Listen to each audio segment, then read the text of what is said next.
বর্তমানে ফেসবুকে প্রায় প্রত্যেকেই কিন্তু স্টার সেটআপের অপশনটা পাচ্ছে। তো এই স্টার সেটআপ কিভাবে করতে হয় এটা কিন্তু অনেকেই জানে না। আজকের এই ভিডিওতে আপনাদেরকে কিভাবে স্টার সেটআপ করতে হয় সম্পূর্ণ ব্যাপারটা আমি দেখিয়ে দেবো। তাছাড়াও এই স্টারের মাধ্যমে কিভাবে টাকা ইনকাম করতে হয় তার প্রসেসটাও এই ভিডিওতে আপনাদেরকে বলে দেবো। এর জন্য অনুরোধ করব এই ভিডিওটা আপনারা সম্পূর্ণ দেখুন। এখান থেকে কিন্তু আপনারা পুরো বিষয়টি ক্লিয়ার বুঝতে পারবেন। তো হ্যালো বন্ধুরা, আপনারা দেখছেন all Bangla tips YouTube channel. আমি আপনাদের সঙ্গে রয়েছি বাবন। তো আসুন বেশি দেরি না করে আজকের ভিডিওটি শুরু করি। আমি এখন চলে এসেছি আমার ফেসবুক অ্যাকাউন্টে। তো আমার ফেসবুকে ঠিক এই যে প্রোফাইল পেজটা রয়েছে এই পেজের মধ্যে স্টার সেটআপ এসছে। আমি আপনাদেরকে মনিটাইজেশন সেকশনে গিয়ে দেখিয়ে দিচ্ছি যে কোন জায়গায় এই লেখাটা এসছে। তো দেখুন এখানে যে স্টার রয়েছে এই স্টারের এখানে কিন্তু একটা সেটআপ অপশন চলে এসেছে। তো এই সেটআপ অপশন থেকে কিন্তু আমাকে সম্পূর্ণ প্রসেসটা করতে হবে। তো সবার প্রথমে আমি সেটআপে ক্লিক করব। সেটআপে ক্লিক করার পরে দেখুন এখানে আমার কয়েকটা জিনিস লেখা আসছে, যে নেম, ডেট অফ বার্থ এবং কান্ট্রি অফ রেসিডেন্স। মানে আপনি যে অ্যাকাউন্টটা আপনার রয়েছে ফেসবুকে লগ ইন করা, সেই অ্যাকাউন্টের ডিটেলসটা কিন্তু এখানে সরাসরি দেখিয়ে দিচ্ছে। আপনার ক্ষেত্রে যদি এটা ভুলভাল আসে আপনি এখান থেকে এডিট ইনফরমেশনে ক্লিক করে আপনার লিগ্যাল নেম এবং লাস্ট নেম এবং ডেট অফ বার্থ সমস্ত কিছু কিন্তু সিলেক্ট করে নিতে পারবেন। এখান থেকে সমস্ত কিছু সিলেক্ট করে নেওয়ার পরে এখানে দেখুন একটা অপশান রয়েছে যেখানে লেখা রয়েছে অ্যাকসেপ্ট টার্মস বলে। আমি এখানে একবার ক্লিক করব। ক্লিক করার পরে দেখুন এখানে একটুখানি একটা প্রসেস হচ্ছে, কয়েক সেকেন্ড আমাকে অপেক্ষা করতে হবে। দেখুন এখানে ঠিক এইরকম টাইপের আর কি অপশান চলে এসছে। এবার এখান থেকে আমাদের যে পদক্ষেপ করতে হবে সেটা হচ্ছে set up pay out account. আপনার যদি আগে পে আউট অ্যাকাউন্ট বানানো থাকে সেক্ষেত্রে আপনি আপনার আগের পে আউট অ্যাকাউন্টে এটাকে অ্যাক্টিভ করে নিতে পারবেন। এবং আপনার যদি পে আউট না থাকে, একদম সম্পূর্ণ নতুন থাকে, সেক্ষেত্রে আপনি এখানে সেট আপ পে আউট অ্যাকাউন্টে ক্লিক করবেন। তো এখানে আমি এগুলো করলাম। এখানে দেখুন সব কিছু সিলেক্ট আমার চলে এসেছে। আপনার যদি না আসে এখানে আপনার নাম, ঠিকানা, ডেট অফ বার্থ সমস্ত কিছু দিয়ে নেবেন। দিয়ে আমি এখানে নেক্সটে ক্লিক করব। দেখুন পরবর্তী যে পেজ রয়েছে এই পেজে এখানে কি এসছে, এখানে বলছে যে কান্ট্রি সিলেক্ট করতে এবং বিজনেস টাইপ। বিজনেস টাইপে আপনি এক কাজ করবেন, এখান থেকে ইন্ডিভিজুয়াল যে অপশানটা রয়েছে সেটা সিলেক্ট করবেন, কারণ আপনি নিজেই এটাকে পরিচালনা করছেন। এখান থেকে আমি নেক্সটে ক্লিক করব। তারপর এই পরবর্তী পেজে আমাকে কয়েকটা জিনিস দিতে হবে, যেখানে রয়েছে হচ্ছে প্রাইমারি অ্যাড্রেস। এখানে আমি আমার অ্যাড্রেস দেবো, আপনি আপনার অ্যাড্রেস দেবেন। পরবর্তী হচ্ছে সিটি সিলেক্ট করতে হবে আপনাকে।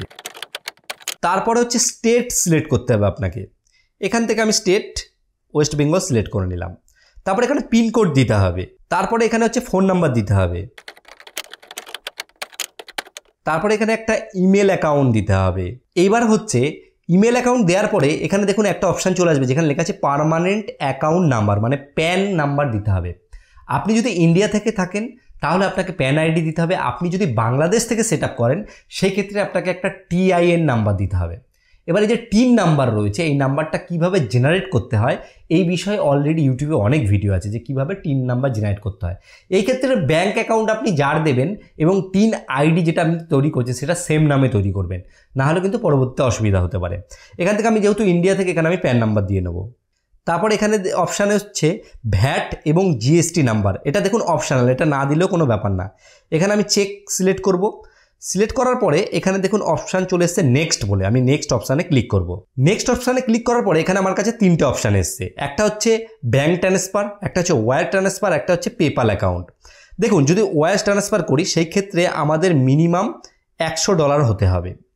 এবং ব্যাঙ্ক ট্রান্সফারে এখানে দেখুন $25 হলেই কিন্তু আমরা পেমেন্ট পেয়ে যাচ্ছি ব্যাঙ্ক ট্রান্সফারে। আর পেপাল অ্যাকাউন্ট যদি আপনার থাকে পেপাল সিলেক্ট করতে পারেন। আমি এখানে ব্যাঙ্ক ট্রান্সফারে ক্লিক করব। ব্যাঙ্ক ট্রান্সফারে ক্লিক করার পরে এখানে দেখুন কি বলছে, ব্যাঙ্ক কোন কান্ট্রি সেটা সিলেক্ট করতে। এখান থেকে ইন্ডিয়া বলে আইএনআর সিলেক্টই আছে। এখান থেকে নাম ঠাম রয়েছে। এখানে আইএফসি কোড চাইছে, এখানে আপনাকে আইএফসি কোডটা দিতে হবে, আইএফএসসি কোডটা। আপনি এক কাজ করবেন, যেই ব্যাঙ্কে আপনার অ্যাকাউন্ট রয়েছে সেই বইটা খুলবেন, সেখানে দেখবেন প্রথম দিকেই কিন্তু আপনি আইএফসি যে কোডটা রয়েছে সেটা পেয়ে যাবেন এবং ব্যাঙ্ক অ্যাকাউন্ট নাম্বারও পেয়ে যাবেন। আমি এই দুটোকে ফিল করে নিচ্ছি।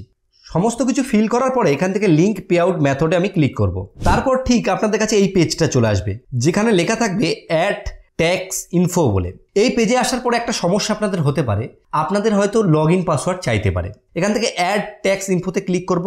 অ্যাড ট্যাক্স ইনফোতে ক্লিক করলেই কিন্তু আপনাদের ক্ষেত্রে লগ ইন পাসওয়ার্ড চাইতে পারে। এখান থেকে আমার চাইছে না, আমি কন্টিনিউ যে অ্যাকাউন্ট রয়েছে সেটাতে সিলেক্ট করলাম। আপনাদের অ্যাকাউন্টে যেটা আসবে সেটাকে কিন্তু আপনি সিলেক্ট করে নেবেন।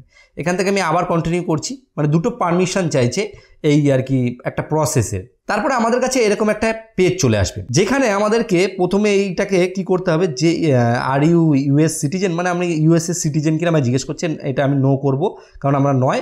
এখান থেকে যেটা আছে রিসিভিং পেমেন্ট, এটাও আমরা নো করে দেবো। ঠিক আছে, নো করার পর আমি এখান থেকে নেক্সটে ক্লিক করব। ক্লিক করার পর এখানে সমস্ত কিছু সাজানো থাকবে, শুধু আমাদের এখান থেকে গিয়ে ইন্ডিয়াটাকে সিলেক্ট করতে হবে। আপনার বাংলাদেশ থাকলে আপনারা এখান থেকে কিন্তু বাংলাদেশ সিলেক্ট করে নেবেন। তারপর এখান থেকে আমরা এক কাজ করব, এখান থেকে এই যে নেক্সট যে বাটন রয়েছে নেক্সট বাটনে ক্লিক করব। ক্লিক করার পরে আবার সব কিছু ভেরিফাই করে নিলাম, দিয়ে আবার নেক্সটে ক্লিক করব। করার পরে আবার যে নেক্সট অপশান রয়েছে এই নেক্সটেই আবার ক্লিক করব। তারপরে এখানে যে অপশানটা এসছে যে provide additional details relating to your service, এখানে আমরা 0% ক্লিক করব, কারণ আমরা হচ্ছে গিয়ে ফিজিক্যালি আর পারফর্ম করছি, আমরা ইয়েতে নয়, ইউএসএ নয়। এখানে আমরা নেক্সট করলাম। নেক্সট করার পরে এখানে সব কিছু আসবে, এখানে রাইটে ক্লিক করে একটা ডিজিটাল সিগনেচার করতে হবে। আমি ডিজিটাল সিগনেচার একটা করে দিচ্ছি। এখানে আপনি এক কাজ করবেন, আপনার যে নাম রয়েছে সেই নামটা লিখে দেবেন, যে অ্যাকাউন্ট দিয়ে সমস্ত কিছু করছেন। এখান থেকে আমি নেক্সট করে দিলাম। এখানে দেখুন একটা ফর্ম কিন্তু তৈরি হয়ে গেছে, একটা সাজানো গোছানো দারুণ ফর্ম তৈরি হয়ে গেছে। এখান থেকে আমরা এই সাবমিট যে ফর্ম রয়েছে সাবমিট ফর্মে ক্লিক করব। সাবমিট ফর্মে ক্লিক করার পরে আমাদের কাছে এরকম একটা ইন্টারফেস চলে আসবে, যেখানে হচ্ছে your tax information is complete. এখান থেকে আমরা চাইলে পিডিএফও দেখতে পারি। তারপর আমরা এখান থেকে ডান করে দেবো, আমাদের দরকার নেই। এটা করার পরে কিছুক্ষণের মধ্যে কিন্তু আপনার পে আউটটা কমপ্লিট হয়ে যাবে। এইবার আমরা এক কাজ করব, প্রফেশনাল মোডে গিয়ে আমরা হচ্ছে গিয়ে ঠিক সেই মনিটাইজেশন যেই সেকশন রয়েছে সেখানে আমরা প্রবেশ করব। দেখুন মনিটাইজেশনে আসার পরে এখানে কিন্তু সমস্ত কিছু কমপ্লিট হয়ে গেছে। এখানে আর্নিং সেকশন চলে এসেছে, স্টারের মধ্যে আমরা যদি ক্লিক করি স্টারেও কিন্তু এখানে আর্নিংয়ের সমস্ত কিছু কিন্তু দেখিয়ে দিচ্ছে। এবার আপনাদেরকে স্টারের ব্যাপারে বলি। দেখুন এই যে স্টার যে সেটআপটা, এটা যখন 500 ফলোয়ার হয় তখনই কিন্তু কোনো পেজ বা প্রোফাইলে দেয়।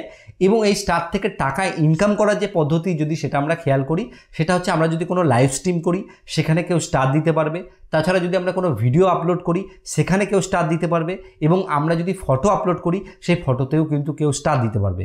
এবং সেই স্টার থেকে অল্প অল্প করে যখন সেই স্টার জমবে এবং সেই স্টার থেকে কিন্তু আমরা একটা ডলার পেমেন্ট পাবো মাসের আর কি শেষে।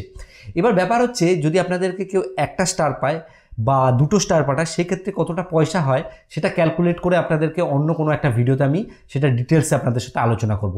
আপনাদের যদি সেই ভিডিওটাও দেখার ইচ্ছা হয় তাহলে অবশ্যই কমেন্টে জানাবেন, আমি আপনাদের জন্য সেই ভিডিওটাও তৈরি করব এবং স্টার কীভাবে কিনতে হয় সেটাও আপনাদেরকে শিখিয়ে দেবো। আশা করি পুরো কনসেপ্টটা আজকে আপনাদের কাছে ক্লিয়ার হয়ে গেছে। যদি ভিডিওটা একটু আপনাদের ভালো লেগে থাকে তাহলে অবশ্যই একটা লাইক করবেন।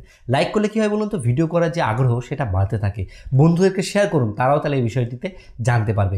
আর চ্যানেলে নতুন এসে থাকলে চ্যানেলটিকে সাবস্ক্রাইব করতে কিন্তু ভুলবেন না। আর ভিডিও শেষে বরাবর আমি যে কথাটা বলি, আপনারা সুস্থ থাকুন, ভালো থাকুন, অল বাংলা টিপস চ্যানেলের সাথে সদা সর্বদা জুড়ে থাকুন।